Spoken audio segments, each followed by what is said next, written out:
মঙ্গল গ্রহ নিয়ে মানুষের কল্পনার অন্ত নেই। তবে এবার মঙ্গল গ্রহ নিয়ে বিরাট ভাবনা এলো নাসার মনে। মঙ্গলে নাকি সোনার খনি রয়েছে। নাসার রোভার যে পাথরের ছবি দিয়েছে সেখান থেকে এমনটাই অনুমান করা হচ্ছে।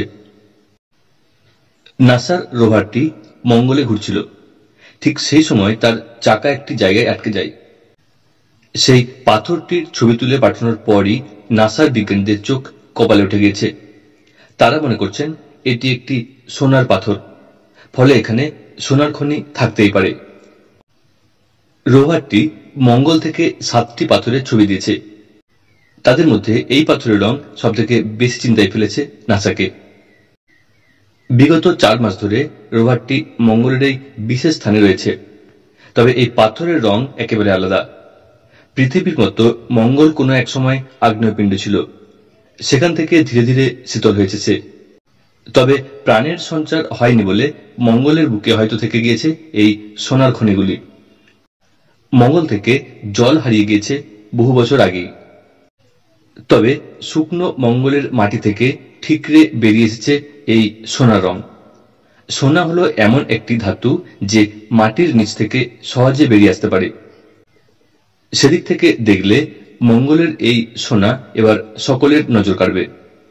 যদি মঙ্গলে সোনার দেখা মেলে তাহলে সেখান থেকে নতুন আরো সম্পদের হদিশ মিলতে পারে।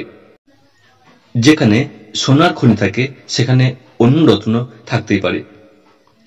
এই ধরনের পাথর প্রমাণ করে মঙ্গলে জল থাকলেও থাকতে পারে। তবে সেই জল গ্যাসের আকারে রয়েছে, থাকতে পারে হারিয়ে যাওয়া প্রাণীদের সন্ধানও।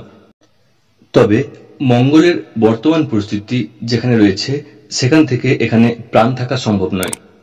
মঙ্গলে দিন এবং রাতে যে তাপমাত্রার হেরফের হয় তাতে এখানে কারো পক্ষে বেঁচে থাকা সম্ভব নয়। তবে নাসা রোভার এই সোনার রঙের পাথরের একটি টুকরো নিজের কাছে রেখেছে। যদি রোভারকে ফিরিয়ে আনা হয় তাহলে সেখান থেকে হয়তো অনেক কিছু জানা যাবে। তবে কবে রোভার পৃথিবীতে ফিরবে বা রোভার থেকে স্যাম্পেল কবে পৃথিবীতে ফিরবে তা নিয়ে কেউ এখনো নিশ্চিত নন। তবে মনে করা হচ্ছে 2040 সালে হয়তো রোভার থেকে স্যাম্পেল পৃথিবীতে আনা হবে। তার আগে এই সকল কাজ রহস্যই থেকে যাবে।